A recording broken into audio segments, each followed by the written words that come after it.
అందరికీ నమస్కారం.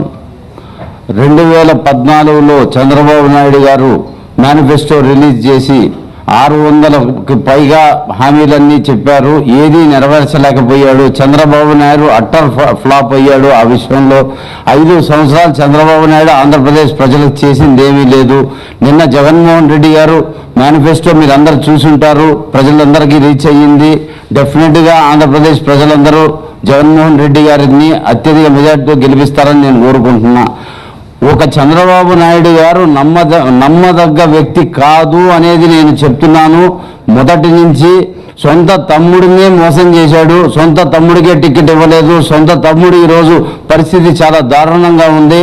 అతను ఈరోజు సొంత తమ్ముడిని గొలుసులతోటి తాళ్లతో కట్టేస్తున్నారు. నేను ఈ రోజు కాదు, నెల రోజుల నుంచి అడుగుతున్నాను, నీకు దమ్ము ధైర్యం ఉంటే నీ తమ్ముడిని తీసుకొచ్చి ప్రవేశపెట్టు, చూపించమని చెప్పి. దాని గురించి రెస్పాన్స్ లేదు. కేవలం చంద్రబాబు నాయుడు అనే వ్యక్తి కోవట్లను తయారు చేసి పక్క పార్టీలకు పంపించి వాళ్లతోటి ఆ పార్టీలతోటి జిమ్మిక్కులు చేయించడం తెలుసు. ప్రజల్లో చంద్రబాబు నాయుడికి ఎటువంటి ఇది లేదు. కేవలం గరడీలు చేస్తూ మోసాలు చేస్తూ ఇటువంటి పనులు చేస్తూనే చంద్రబాబు నాయుడు గట్టెక్కుతున్నాడు. సొంత బలం మీద ఏ రోజు చంద్రబాబు నాయుడు గారికి గెలిచే కెపాసిటీ లేదు, గెలవలేడు. ఈరోజు కేవలం ఇన్ని పార్టీలను అడ్డం పెట్టుకొని పరోక్షంగా లేకపోతే ఇంకో విధంగా కేవలం చంద్రబాబు నాయుడు జగన్మోహన్ రెడ్డి గారిని ఓడగొడదామనే ప్రయత్నం చేస్తున్నాడు.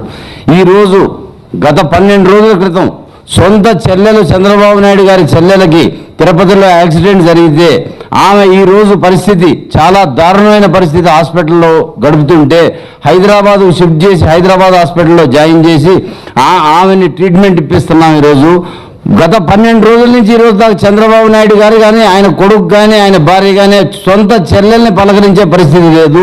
ఒక ఫోన్ కూడా చేయలేదు. ఆమె ఏ పరిస్థితిలో ఉందో కూడా చూడలేదు. సొంత చెల్లెల్ని చూడలేని చంద్రబాబు నాయుడు ఏ విధంగా ఆంధ్రప్రదేశ్ ప్రజలకు మేలు చేస్తారనేది ప్రజలే తెలుసుకోవాలా. జగన్మోహన్ రెడ్డి గారు అతని ఫ్యామిలీకి ఎంత ఇంపార్టెన్స్ ఇస్తారో ఆంధ్రప్రదేశ్ ప్రజలందరినీ అలాగే చూస్తారని నేను నమ్ముతున్నాను. కేవలం ఎన్టీ రామారావు గారు, వైఎస్ రాజశేఖర రెడ్డి గారు ఫోటోలు ఈరోజు అందరి ఇళ్లలో చాలామంది పెట్టుకున్నారు. రేపు ఫ్యూచర్లో కూడా అదే విధంగా పరిపాలన చేసి జగన్మోహన్ రెడ్డి గారి ఫోటో కూడా ఇళ్లలో పెట్టుకునే పరిస్థితి వస్తుందని నేను నమ్ముతున్నాను.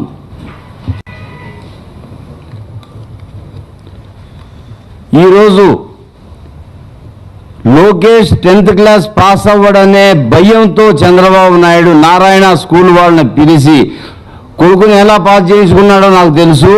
కేవలం కొడుకు 10th క్లాస్ పాస్ చేసినందుకు ఈరోజు నారాయణ స్కూల్ పరిస్థితి ఈరోజు ఆంధ్రప్రదేశ్లో ఇంత ఉన్నత స్థితికి ఎదిగింది అనేది కేవలం నాకు తెలిసిన విషయమే. అది ఈరోజు నారాయణ స్కూల్కి ఇంత సపోర్ట్ చంద్రబాబు నాయుడు ఇస్తున్నాడంటే ఆ పప్పుకి చదువు రాదు, ఆ చదువుని చెప్పించింది కేవలం నారాయణ స్కూల్ వాళ్లే. కాబట్టి అది ఏమి జిమ్మిక్కులు చేశారో 10th క్లాస్ ఎలా పాస్ చేశారో కూడా మొత్తం నాకు తెలుసు.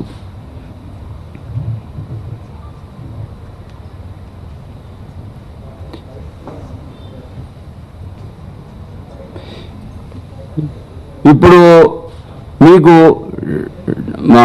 పాల డైరీ వ్యవస్థ తెలుసు. మీకు మన కోఆపరేటివ్ డైరీని మొత్తం సర్వనాశనం చేసి హెరిటేజ్ కోసం కేవలం ప్రతి కోఆపరేటివ్ డైరీని మూయించారు.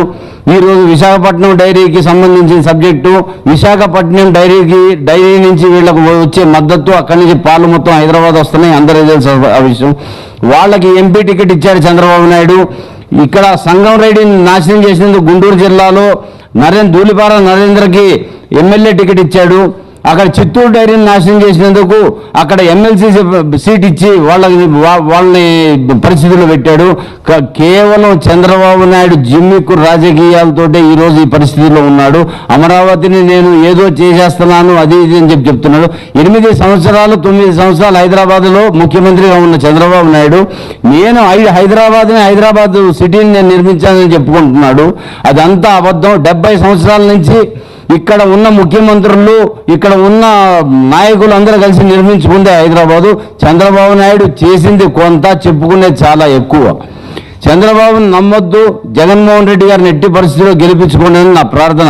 ఆంధ్రప్రదేశ్ ప్రజలందరికీ నేను ఒకటే కోరుకుంటున్నా, కేవలం సొంత చెల్లెల్నే పరామర్శించే టైం లేని చంద్రబాబు నాయుడు, సొంత చెల్లెలకు ఏమైందో తెలుసుకోలేని చంద్రబాబు నాయుడు, సొంత చెల్లెలు ఈరోజు హాస్పిటల్లో ఏ పరిస్థితుల్లో ఉందో చూసుకోలేని చంద్రబాబు నాయుడు. అది గతంలో ఎప్పుడో జరిగిపోయిన రామ్మూర్తి నాయుడు గారి నేను చెప్పేది. ఈ రోజు హైదరాబాద్ హాస్పిటల్లో వాళ్ళ చెల్లెలు ఉంది. వాళ్ళ చెల్లెల్ని ఈరోజు వచ్చి పరామర్శించి కనీసం చూసి బాగున్నావా లేదా అని చూసుకునే పరిస్థితి లేని చంద్రబాబు నాయుడికి ఆంధ్రప్రదేశ్ చెల్లెమ్మలు ఎలా ఓటేస్తారు, అక్క చెల్లెళ్ళు ఎలా ఓటేస్తారు? నేను ఒకటే కోరుకుంటున్నా, ఆంధ్రప్రదేశ్ చెల్లెమ్మలకి, తమ్ముళ్ళకి, ప్రతి ఒక్కళ్ళకి, సొంత తమ్ముడిని చూడలేని చంద్రబాబు నాయుడు, సొంత చెల్లెల్ని చూడలేని చంద్రబాబు నాయుడు ఈరోజు ఏ ఆంధ్రప్రదేశ్ ప్రజల్ని, తమ్ముళ్ళని, చెల్లెల్ని 100% చూడడు అని చెప్పి నేను చెప్తున్నాను. ఈ మాట మీకు అందరికీ తెలిసింది. డెఫినెట్గా జగన్మోహన్ రెడ్డి గారు ముఖ్యమంత్రి అయ్యాక అతను ఇచ్చిన హామీలు మొత్తం డెఫినెట్గా నెరవేరుస్తాడు.